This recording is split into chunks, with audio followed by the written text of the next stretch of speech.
नीतीश कुमार दिल्ली पहुंचे हैं, लेकिन हिजाब कांड पर उन्होंने चुप्पी साधे रखी।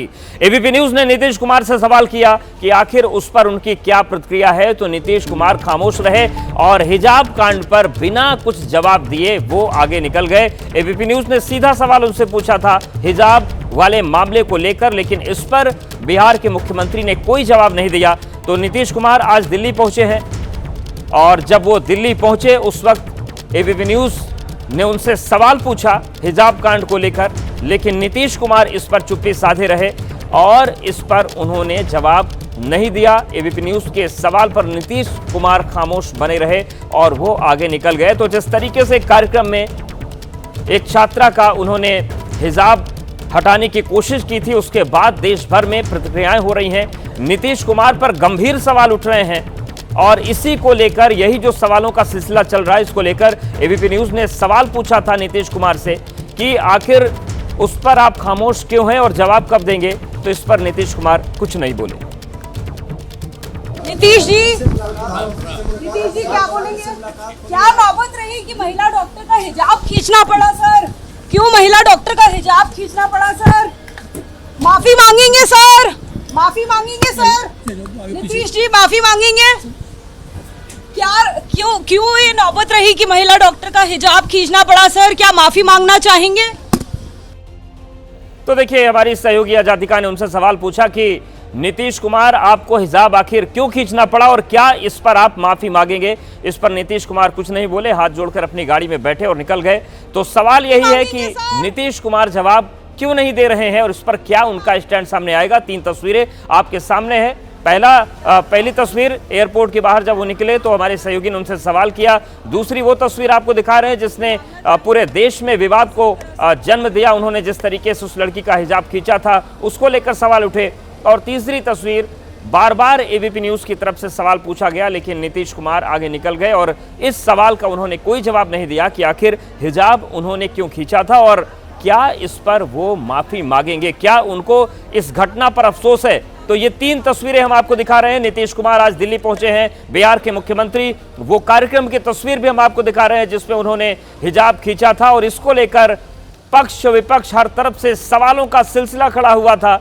और जो संवेदनशीलता होनी चाहिए, जो गरिमा होनी चाहिए एक सार्वजनिक कार्यक्रम की, मुख्यमंत्री पद की या फिर जो भी सामाजिक दायरा है, उसको लेकर सवाल उठे, लेकिन नीतीश कुमार की कोई प्रतिक्रिया सामने नहीं आई थी। और यही सवाल आज एबीपी न्यूज की तरफ से दिल्ली में उनसे पूछा गया कि आखिर आपने हिजाब क्यों खींचा, क्या इस पर माफी मांगेंगे, अफसोस है। लेकिन नीतीश कुमार ने कोई जवाब नहीं दिया और वो हाथ जोड़कर आगे बढ़ गए।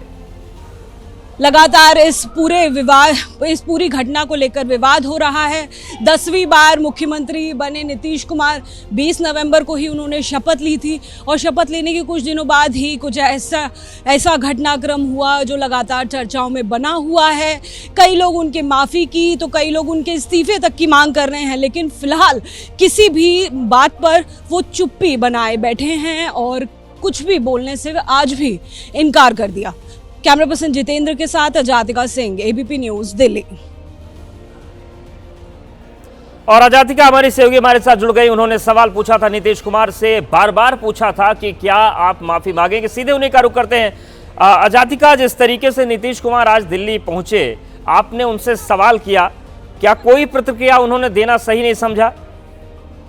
जी बिल्कुल अवधेश, हमने एबीपी न्यूज के तौर पर हमने उनसे सवाल पूछा और एक बार नहीं कई बार रिपीटेटिवली हमने उनसे यही सवाल किया कि आखिर हिजाब जो महिला पहनी हुई थी उसका नकाब आपको क्यों खींचना पड़ा, क्या ऐसी नौबत आ गई थी, क्यों आप उसके बाद मुस्कान भी कर रहे थे, आप मुस्कुरा भी रहे थे।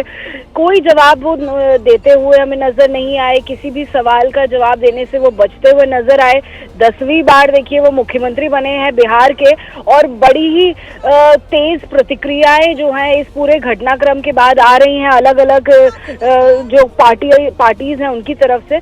लेकिन सवाल हमने ये भी पूछा कि क्या आप इस पूरे घटनाक्रम को लेकर अब जब हो गया है तो क्या माफी भी मांगना चाहेंगे, तो उस पर भी कुछ नहीं बोला है। बल्कि आपको विजुअल्स में वो नजर आएगा कि नीतीश कुमार जी जो हैं वो हल्की सी मुस्कान दे रहे हैं और गाड़ी में जब बैठते हैं तो हाथ जोड़ते हैं और शीशा ऊपर कर लेते हैं, यानी कि अब भी वो इतना, जब पूरे देश में इस पर चर्चा हो रही है, बहस हो रही है, उनके इस्तीफे तक की मांग हो रही है, उसके बावजूद वो इस मामले पर माफी तो छोड़िए, उस पर वो कोई टिप्पणी, कोई कमेंट तक देते हुए नजर नहीं आ रहे हैं अवधेश जी। बिल्कुल, और ये तस्वीरें बता रही हैं कि नीतीश कुमार चुप्पी साधे हुए, लेकिन जिस तरीके से चुप्पी आजादी का इन्होंने साधी है, क्या आपको लगता है कि अब इस मामले को लेकर एक बार फिर से राजनीति गरमाएगी?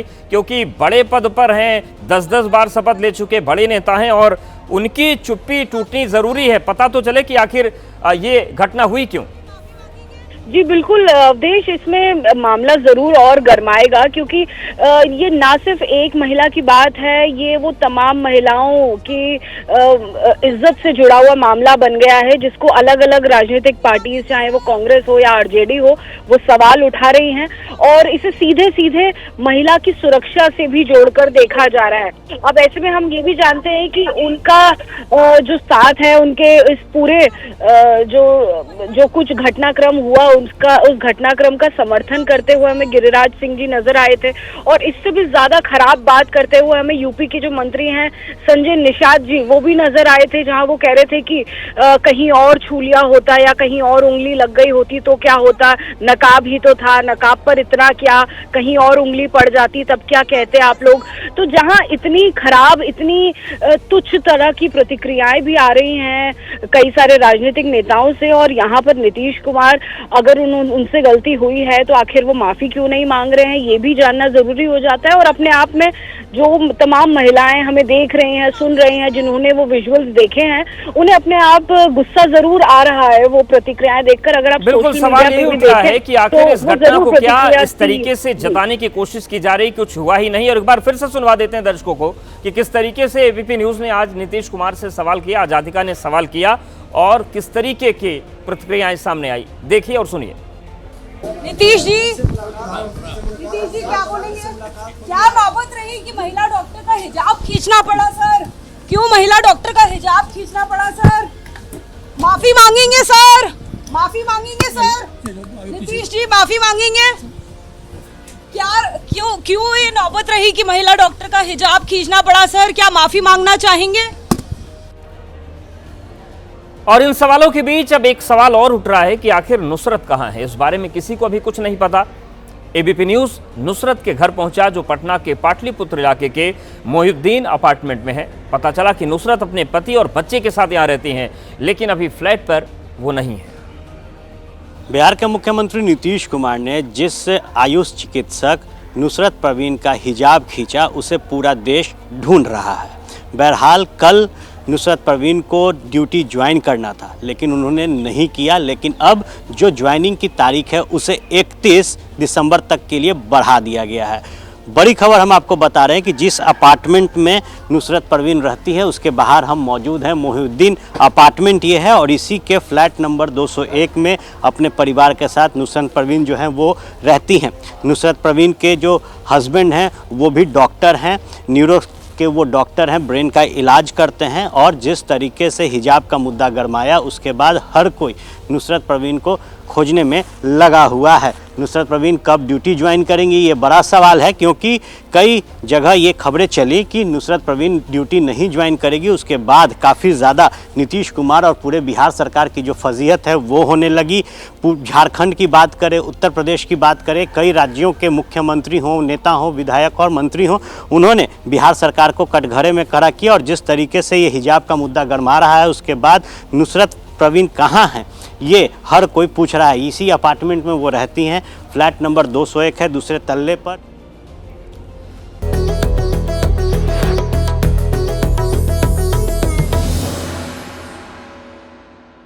वित्तीय वर्ष 2025 में single use plastic free certificate हासिल कर सस्टेनेबिलिटी के क्षेत्र में अग्रणी भूमिका निभाते हुए अदानी ग्रुप ने न केवल सौर ऊर्जा में बल्कि विंड ऊर्जा के क्षेत्र में भी अभूतपूर्व योगदान दिया है।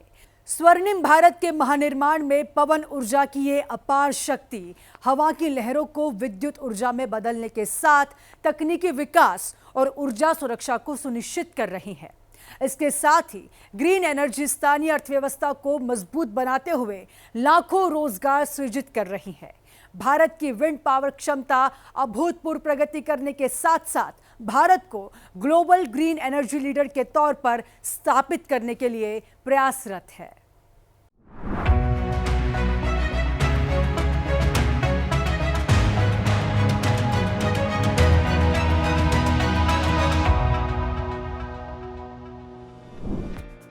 नवीकरणीय ऊर्जा की ये कहानी विंड टरबाइन्स के बिना अधूरी है। भारत ने इस क्षेत्र में अभूतपूर्व प्रगति की है। आईरीना की 2025 रिपोर्ट के मुताबिक भारत की विंड पावर कैपेसिटी 52 गीगावाट को पार कर चुकी है। 14,081 मेगावाट की क्षमता के साथ गुजरात पवन ऊर्जा के क्षेत्र में अग्रणी राज्य बनकर उभरा है। आत्मनिर्भर भारत विजन के अनुरूप अदानी विंड घरेलू पवन ऊर्जा विनिर्माण को सशक्त बना रहा है। कंपनी गुजरात के मुंद्रा में एकीकृत WTG विनिर्माण सुविधा संचालित करती है, जिसकी क्षमता 5 गीगावाट तक बढ़ाई जा रही है। अपनी आंतरिक R&D टीम और प्रमुख शैक्षणिक संस्थानों के साथ तकनीकी सहयोग के माध्यम से अदानी विंड अगली पीढ़ी के तकनीकी रूप से उन्नत टरबाइन विकसित कर रहा है। ये टरबाइन 3 से 20 मीटर प्रति सेकंड की गति पर कुशलता से कार्य कर लगभग 4,000 घरों को ऊर्जा प्रदान कर सकते हैं। मुंद्रा गुजरात में बना अदानी विंड मैन्युफैक्चरिंग इकोसिस्टम देश का सबसे बड़ा और आधुनिक केंद्र है। यहाँ 2.5 गीगावाट की वार्षिक प्रोडक्शन कैपेसिटी है। यहीं पर तैयार हो रही है भारत की सबसे बड़ी 5.2 मेगावाट क्षमता वाली ऑन शोर टरबाइन्स, जिनके ब्लेड आकाश को चीरते हुए 200 मीटर की ऊंचाई तक जाते हैं। इन ऑनशोर टरबाइन्स की विशालता का अंदाजा इसी से लगाया जा सकता है कि ये विश्व की सबसे ऊंची स्टैच्यू यानी स्टैच्यू ऑफ यूनिटी से भी 18 मीटर लंबी है। 160 मीटर रोटर डायमीटर वाली ये दुनिया की सबसे शक्तिशाली टरबाइन्स में से एक है। इसके साथ ही मेक इन इंडिया की मुहिम को आगे बढ़ाते हुए Adani new industries limited innovations के साथ लोकल मैन्युफैक्चरिंग को बूस्ट दे रहा है। जो इंडियन इकोसिस्टम है उसको सपोर्ट करने के लिए कुछ मैन्युफैक्चरर्स को हम लोग इंडिया में भी बुला रहे हैं, so that they will start manufacturing in India and उसका बेनिफिट लोकलाइजेशन के लिए हो। अच्छी तरह से इकोसिस्टम डेवलप हो रही है। हमको लगता है कि जो हमारी इंटरनल प्लानिंग है कि जो अदानी ग्रीन को जो लगने वाला रिक्वायरमेंट है प्लस बाहर के मार्केट को देखते हुए हम अच्छी तरह से उसको प्रगति में ला सकते हैं और भी इकोसिस्टम जो इंडिया में मैन्युफैक्चरर्स की होनी चाहिए, जिसको हम बोल रहे हैं कि भी हमको आत्मनिर्भर बनाना है, कंपोनेंट लेवल पे आत्मनिर्भर होना बहुत जरूरी है। खाली टरबाइन मैन्युफैक्चरिंग में आत्मनिर्भर हम बन नहीं सकते अगर इकोसिस्टम डेवलप नहीं है।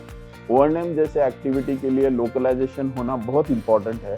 उसको एज अ अदानी हम लोग काफी हद तक फोकस करके उसको एडवांस करना चाहते हैं। रिन्यूएबल एनर्जी का सफर अनियमित मौसम, पुरानी ग्रिड और हाई इनिशियल कॉस्ट जैसी चुनौतियों का सामना करता है, लेकिन भारत इसका जवाब इनोवेशन से दे रहा है। स्मार्ट ग्रिड से बिजली वेस्टेज घटी है। अडानी ग्रुप के हाइब्रिड प्रोजेक्ट्स ने कॉस्ट 30% कम की है, जिसके जरिए रिन्यूएबल एनर्जी का अडॉप्शन आसान हुआ है और अब क्लीन एनर्जी की पहुंच भारत के कोने कोने तक आसान हो गई है। गुजरात के बंजर इलाके जैसे कच्छ रण, जहां कम आबादी और भूमि अधिग्रहण आसान है, वहां बड़े पैमाने पर रिन्यूएबल एनर्जी पार्क बनाए जा रहे हैं। बड़े पार्क्स के अलावा घर और इमारतों पर रूफटॉप सोलर पैनल या ग्राउंड पर सोलर सिस्टम लगाए गए हैं, जहां सूरज की किरणें सीधी पड़ती हैं। भारत की इस रिन्यूएबल एनर्जी क्रांति के निशान सिर्फ धरती ही नहीं बल्कि अंतरिक्ष से भी दिखाई देंगे। गुजरात के खावड़ा में 538 वर्ग किलोमीटर बंजर भूमि पर फैला अदानी ग्रीन एनर्जी का 30 गीगावाट रिन्यूएबल एनर्जी पार्क इतना विशाल होगा कि ये अंतरिक्ष से भी दिखाई देगा। इस रिन्यूएबल एनर्जी पार्क का आकार मुंबई शहर के बराबर होगा। अनिल अब हर शहर, हर गांव और हर घर तक स्वच्छ ऊर्जा की क्रांति लेकर आ रही है। भारत अब केवल अपनी बढ़ती ऊर्जा मांग को पूरा करने तक सीमित नहीं रहा, बल्कि ग्रीन टेक्नोलॉजी और क्लीन एनर्जी उत्पादन में वैश्विक नेतृत्व की दिशा में अग्रसर है। ये सब मिलकर दिखाते हैं कि सरकार, उद्योग और तकनीक की साझेदारी कैसे स्वर्णिम भारत की कहानी को नए आयाम दे रही है, जहां हर कदम स्थिरता, नवाचार और हरित भविष्य की ओर बढ़ता है। भविष्य में AI रिन्यूएबल्स को स्मार्ट बनाएगा। प्रेडिक्टिव मेंटेनेंस से एफिशिएंसी 15% बढ़ने का अनुमान है। भारत अपने G20 के वन अर्थ वन सन विचार के साथ 100 से अधिक देशों को सोलर टेक शेयर कर रहा है। 250 गीगावाट की प्रगति के साथ भारत न केवल अपने NDC लक्ष्यों को पूरा कर रहा है, बल्कि उनसे आगे बढ़कर G20 और COP जैसे अंतर्राष्ट्रीय मंचों से हमेशा विकास, कम कार्बन जीवन शैली और जलवायु समानता के महत्व को सामने रख रहा है। MNRE यानी सौर और नवीकरणीय ऊर्जा मंत्रालय सौर ऊर्जा उत्पादन को मजबूत बनाने के लिए प्रतिबद्ध है। इसके लिए नई नीतियां बनाई जा रही हैं, इंफ्रास्ट्रक्चर बढ़ाया जा रहा है और नई तकनीकों में निवेश किया जा रहा है।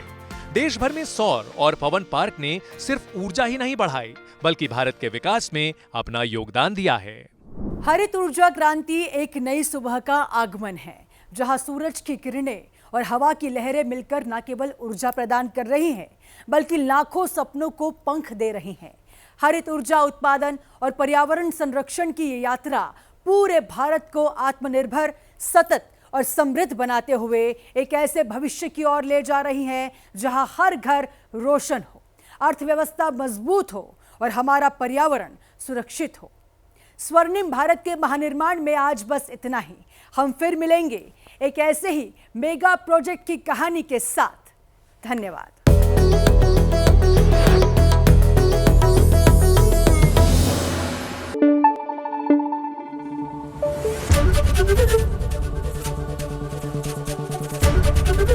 ABP न्यूज आपको रखे आगे।